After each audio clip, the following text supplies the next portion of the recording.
আজ নিম পাতা দিয়ে এমন একটা রেসিপি শেয়ার করব যেটা নাকি বাচ্চা থেকে বড় সকলেই খাবে, এটা আমি গ্যারান্টি দিয়ে বলতে পারি।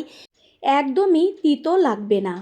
শুধু ছোটরা কেন, বড়রাই অনেকেই নিম পাতা একদমই পছন্দ করে না। তবে একবারের জন্য হলেও এইভাবে ট্রাই করবেন, খেয়ে দেখবেন, তারপরে সে কমেন্ট করে জানিয়ে যাবেন যে নিম পাতা রেসিপিটা কতটা টেস্টি হয়েছিল। নমস্কার বন্ধুরা, শ্বশুর বৌমা রান্নাঘর অ্যান্ড ব্লগ চ্যানেলে সকলকে স্বাগত। কিভাবে নিম পাতা রান্না করলে নিম পাতার এই যে কালারটা সেটা সেম থেকে যাবে রান্নার লাস্ট পর্যন্ত। আর একটা বড় কথা হচ্ছে যে একদমই তিতো লাগবে না, সেটাই আজ শেয়ার করব। তাহলে নিম পাতার এই সুস্বাদু রেসিপিটি কি করে তৈরি করব সেটাই দেখে নেওয়া যাক। প্রথমেই এইখানে আমি নিম পাতা আর একটা মাঝারি সাইজের বেগুন নিয়েছি। নিম পাতাগুলোকে এই যে ডাল রয়েছে, ডালের থেকে একটা একটা করে পাতা ছাড়িয়ে নেব। একটা ডাল ধরে আস্তেই করে টান দিলেই সমস্ত পাতাগুলো চলে আসবে একসাথে। এইভাবে সমস্ত পাতাগুলো ছাড়িয়ে নিয়ে ফিরে আসছি। সব পাতাগুলোকে ছাড়িয়ে নিয়েছি আর পাতাগুলো ভালো করে 4 থেকে 5 বার জল পাল্টে পাল্টে ধুয়ে তারপর একটা ঝুড়ির মধ্যে রেখে দেব। এতে কি হবে, সমস্ত পাতার ভেতর থেকে জলটা বেরিয়ে আসবে। আর পারলে একটুখানি কিছুক্ষণের জন্য রোদে দিয়ে দেবেন, এতে কি হবে, খুব ভালো পাতাটা ভাজা হবে।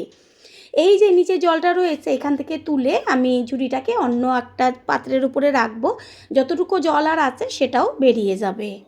এদিকে গ্যাসের ওভেনে কড়াই বসিয়ে কড়াইটা গরম হলে পরে তারপর এর মধ্যে দিয়ে দিচ্ছি 1 চা চামচ সাদা তিল। গ্যাসের ফ্লেম লো রেখে সাদা তিলটাকে বেশ লাল লাল করে ভেজে নেব।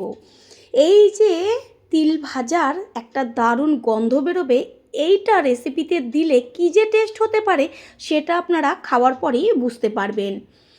ঠিক এইভাবে গ্যাসের ফ্লেম লোতে রেখে একটু বাদে বাদে খুন্তি দিয়ে নেড়ে চেড়ে পুরো লাল লাল করে ভেজে নেব। তিলগুলোর থেকে খুব সুন্দর একটা গন্ধ বেরোচ্ছে। ভাজাটাও হয়ে গেছে, এবার একটা পাত্রে ঢেলে ঠান্ডা করে নেব। নিম পাতাগুলো ঝুড়ির মধ্যে বেশ কিছুক্ষণ এইভাবে থাকাতে সমস্ত জলটা ঝরে গেছে। এবার ওই কড়াইয়ের মধ্যেই তেল ছাড়াই পাতাগুলোকে দিয়ে দেব। এইভাবে তেল ছাড়া আপনারা যদি নিম পাতাগুলো এমনিভাবে ভেজে রাখেন অনেক দিন পর্যন্ত ভালো থাকবে। নিম পাতাগুলো দেওয়ার সাথে সাথে গ্যাসের ফ্লেম একদম লোতে রেখে দিতে হবে, আর লোয়ে থেকেই একটু বাদে বাদে পাতাগুলোকে এপিট ওপিট করে উল্টে বেশ কড়াইয়ের চারদিকে ছড়িয়ে ছড়িয়ে দিতে হবে। তাহলে কি হবে, পাতাগুলো খুব সুন্দরভাবে মুচমুচে হয়ে ভাজা হবে।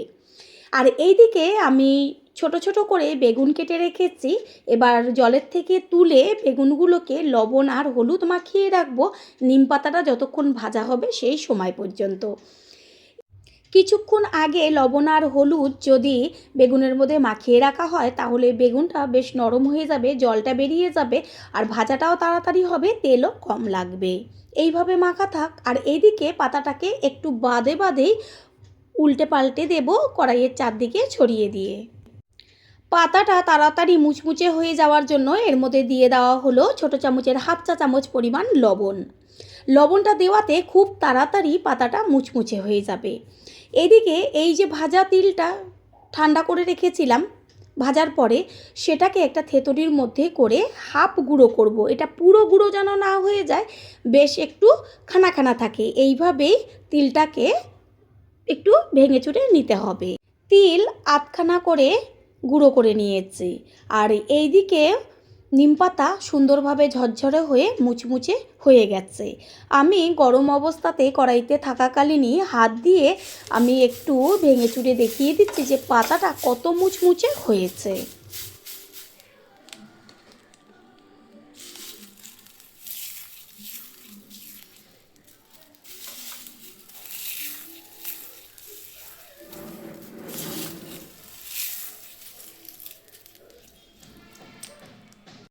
আওয়াজে বোঝাই গেল আর এত গরম আমি আর গুঁড়ো করতে পারছিলাম না। ঠান্ডা হওয়ার পরে আমি সেটা শেয়ার করব। এদিকে ওই কড়াই গ্যাসের ওভেনে বসিয়ে তাতে দিয়ে দেব সর্ষের তেল। তেলের পরিমাণ একদম অল্প। তেলের মধ্যে ফোড়ন হিসাবে দেব একটা শুকনো লঙ্কা। আর বেশ নিম পাতাতে যদি এরকম শুকনো লঙ্কা ভাজা দিয়ে খাওয়া হয় তাহলে ভীষণ টেস্টি লাগে খেতে। লঙ্কাটা ভালোভাবে ভেজে নেওয়া হয়ে গেছে, তারপরেই দিয়ে দিচ্ছি কুচিয়ে নেওয়া পেঁয়াজ। আমি যে কটা উপকরণ এতে ব্যবহার করব কেউ স্কিপ করবেন না। পেঁয়াজটাকে ভালোভাবে ভেজে নেব আর তাড়াতাড়ি মজে আসার জন্য দিয়ে দিচ্ছি লবণ। পেঁয়াজ যেহেতু একটু মিষ্টি মিষ্টি হয় সেই কারণে নিম পাতার মধ্যে পেঁয়াজটা অবশ্যই ব্যবহার করলে পরে নিম পাতার যে তেঁতোটা সেটা কিন্তু কেটে যায়। একটুখানি ভেজে নেওয়ার পরে 2 থেকে 3 মিনিট তারপরেই দিয়ে দিচ্ছি কুচিয়ে নেওয়া রসুন। রসুন আর পেঁয়াজ বেশ লাল লাল করে তেলের মধ্যে ভেজে নেব। পুরনো বন্ধুদের সবসময় আমাদের পাশে এইভাবে ভালোবেসে থাকার জন্য অনেক অনেক ভালোবাসা। পেঁয়াজটা ভাজা হোক আর এইদিকে নিম পাতা একদম ঠান্ডা হয়ে গেছে। এবার সমস্ত পাতাগুলোকে আমি একদম গুঁড়ো করে নেব। কালারটা দেখা যাচ্ছে কোনো রকম চেঞ্জ হয়েছে, এত সুন্দর কালার থাকবে যেন মনে হচ্ছে কাঁচা পাতাই রয়েছে। পেঁয়াজ আর রসুন অর্ধেক ভাজার পরেই দিয়ে দেব লবণ হলুদ মাখিয়ে রাখা বেগুন। বেগুনগুলো এবার পেঁয়াজ আর রসুনের সাথে একই সাথে ভাজা হবে। পেঁয়াজ আর রসুন যত ভালোভাবে ভাজা হবে একদম যেন কড়া কড়া হয়, তাহলেই টেস্টি কিন্তু আসল পাওয়া যাবে। আর বেগুনও যেহেতু লবণ হলুদ মাখানো রয়েছে সেই কারণে তাড়াতাড়ি একদম নরম হয়ে যাবে। 3-4 মিনিটের জন্য একটা ঢাকনা চাপা দিয়ে দেব, বেগুনটা যেন তাড়াতাড়ি সিদ্ধ হয়ে যায়। প্রথমবার যারা আমাদের চ্যানেল ভিজিট করছেন তাদের আন্তরিক শুভেচ্ছা ও অনেক ভালোবাসা। আমাদের রেসিপিগুলো যদি ভালো লেগে থাকে সাবস্ক্রাইব করে দেওয়ার অনুরোধ রইল ও পাশে থাকা বেল আইকনে ক্লিক করলে পরবর্তী ভিডিওগুলো সবার আগে আপনাদের কাছে পৌঁছে যাবে। 3-4 মিনিটের মধ্যেই বেগুন অর্ধেকের বেশি নরম হয়ে গেছে। ঠিক এইভাবেই সমস্তটা সুন্দরভাবে ভেজে নিতে হবে। কোনো রকম এর মধ্যে লবণের আর প্রয়োজন নেই, কারণ বেগুনের মধ্যে লবণ মাখানো আছে আর নিম পাতাও ভাজার সময় লবণ দেওয়া হয়েছিল। ওই যে গুঁড়ো করে রেখেছিলাম নিম পাতাটা, সেই নিম পাতা এবার সমস্তটাই দিয়ে বেগুনের সাথে ভালো করে নেড়ে চেড়ে মিশিয়ে, গ্যাসের ফ্লেম তো লোতেই থাকবে, একদম কিন্তু বাড়াবেন না। এইভাবে নিম পাতা বেগুনের সাথে ভালোভাবে ভেজে নেব। নিম পাতা বেগুনের সাথে মিশিয়ে নেওয়ার পরেই ওই যে আধখানা করে সাদা তিলটা ভেজে রেখেছিলাম সেটাকে সমস্তটাই ওপরে ছড়িয়ে দেব। আর এই তিলটা দেওয়ার সাথে সাথে আর নিম পাতার এত সুন্দর একটা গন্ধ দুটো মিশ্রণে যেন চারদিক মম করবে। এইভাবে কিছুক্ষণের জন্য ভাজা হতে দেব।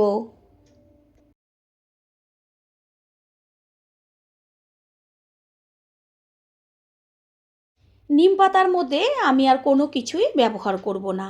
এইভাবে কিছুক্ষণ ভাজা হলে গ্যাসটা অফ করে একটা পাত্রে তুলে নেব।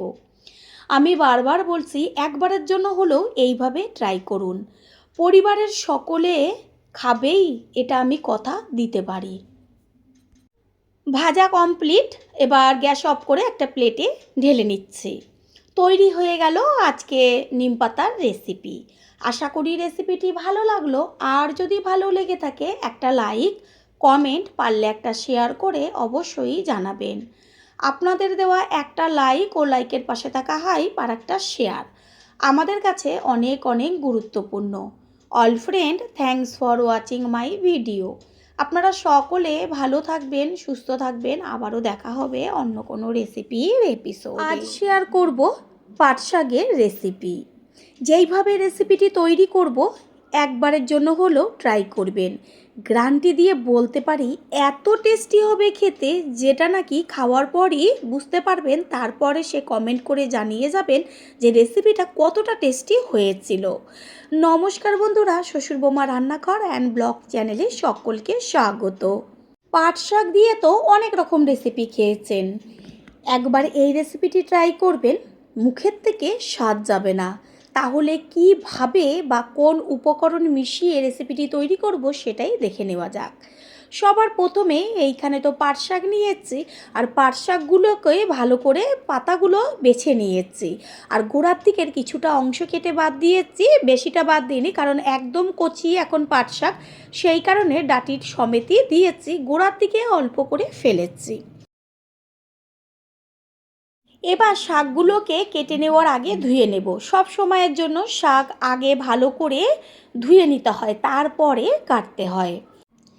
কাটার পরে যদি শাক ধোয়া হয় তাহলে শাকের ভেতরে থাকা গুণাগুণগুলো জলের সাথে বেরিয়ে যায়।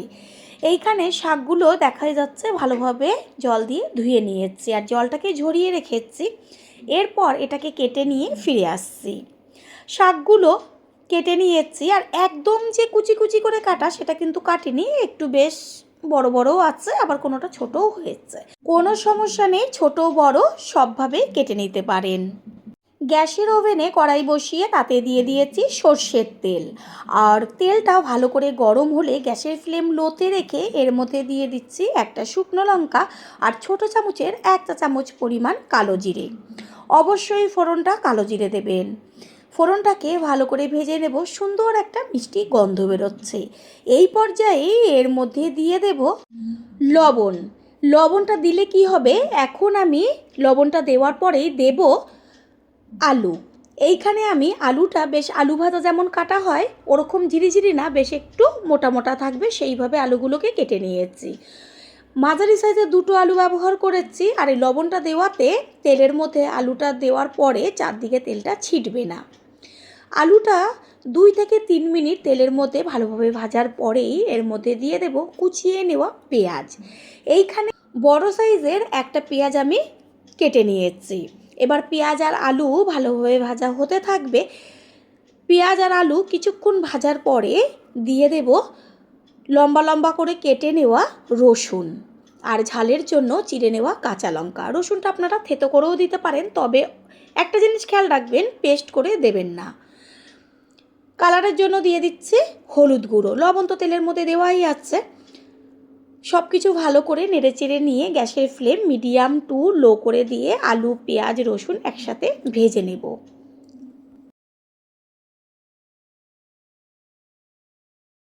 আলু পেঁয়াজ বেশ অর্ধেকের বেশি যখন ভাজা হবে সেই পর্যায়ে এর মধ্যে দিয়ে দিচ্ছি মুগের ডাল।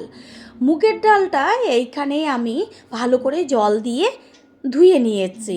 মুগের ডালের পরিমাণ একটু যদি বেশি দেওয়া হয় তাহলে শাকটা খেতে বেশি টেস্টি হবে।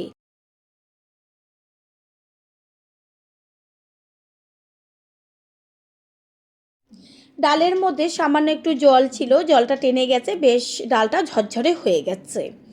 আলু আর ডাল প্রায় 3 থেকে 4 মিনিট মতন ভেজে নিয়েছি গ্যাসের ফ্লেম হাই করে। তারপরে এর মধ্যে দিয়ে দেব কেটে নেওয়া শাক। শাক দেওয়ার সাথে সাথে গ্যাসের ফ্লেম হাই করে দিতে হবে, কারণ শাক তেলে পড়লেই জল ছাড়তে শুরু করবে।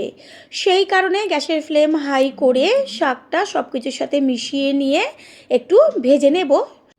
পাট শাক গ্যাসের ফ্লেম প্রথমে হাই করতে বলেছি, এটাই কারণ পাট শাক যেহেতু একটু হ্যালহ্যালে ভাব থাকে, সেই কারণে যদি প্রথমেই জলটা টানিয়ে নেওয়া হয় তাহলে বেশ একটা ঝরঝরে ভাব চলে আসে শাকের থেকে। সেটা দেখতেও ভালো লাগে, খেতেও ভালো লাগে। ঠিক এইভাবে গ্যাসের ফ্লেম হাই করে শাকের থেকে প্রথমে বেরিয়ে যাওয়া জলটাকে টানিয়ে নেব। পুরনো বন্ধুদের সবসময় আমাদের পাশে এইভাবে ভালোবেসে থাকার জন্য অনেক অনেক ভালোবাসা।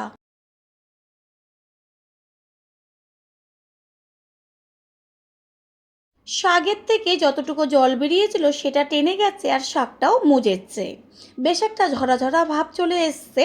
এবার এর মধ্যে দিয়ে দেব একদম অল্প পরিমাণ জল। জলের পরিমাণ কখনোর জন্যই বেশি দেবেন না, একদম অল্প করে জল দিতে হবে, শুধুমাত্র ওই যে ডালটা দেওয়া হয়েছে সেটা সামান্য একটু নরম হবার জন্য।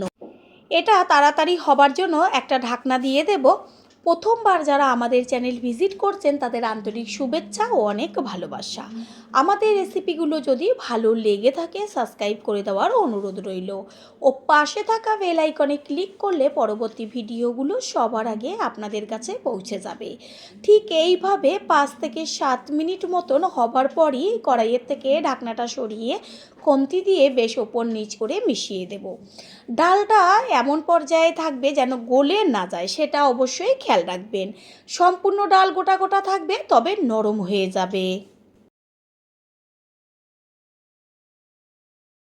শাকের মধ্যে প্রথমে লবণ ব্যবহার করিনি। শাকটা ঝরঝরে হয়ে গেছে। এরপরে এর মধ্যে দেওয়া হলো স্বাদ অনুযায়ী লবণ। লবণটা যদি প্রথমেই দেওয়া হতো তাহলে পাট শাকটা হ্যাল ভাব থেকেই যেত, সেই কারণে লবণটা আমি শেষে দিয়েছি। আবারও একটু লবণটা দিয়ে ঢেকে দেব। কিছুক্ষণ বাদে ফিরে এসে কড়াইয়ের ঢাকনাটা সরিয়ে দিয়ে খুন্তি দিয়ে ওপর নিচ করে মিশিয়ে নেব। রেসিপি একদম তৈরি হয়ে গেছে আর শাকও খুব সুন্দরভাবে ঝরঝরে হয়েছে, ডালটাও নরম হয়ে গেছে। সমস্ত কিছুর ব্যালেন্সটা ঠিক রাখার জন্য এর মধ্যে দিয়ে দিচ্ছি হাফ চা চামচ পরিমাণ চিনি। চিনি মিশিয়ে দিয়ে আর 2 থেকে 3 মিনিট মতন হলে পরেই শাক একদম কমপ্লিট হয়ে যাবে।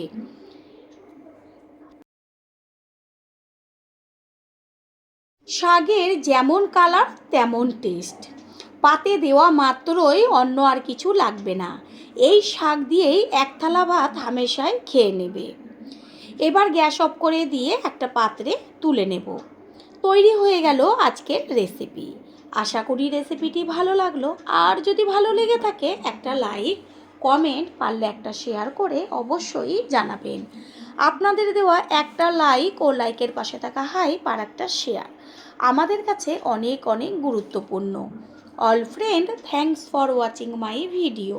আপনারা সকলে ভালো থাকবেন, সুস্থ থাকবেন। আবারও দেখা হবে অন্য কোনো রেসিপি এপিসোডে।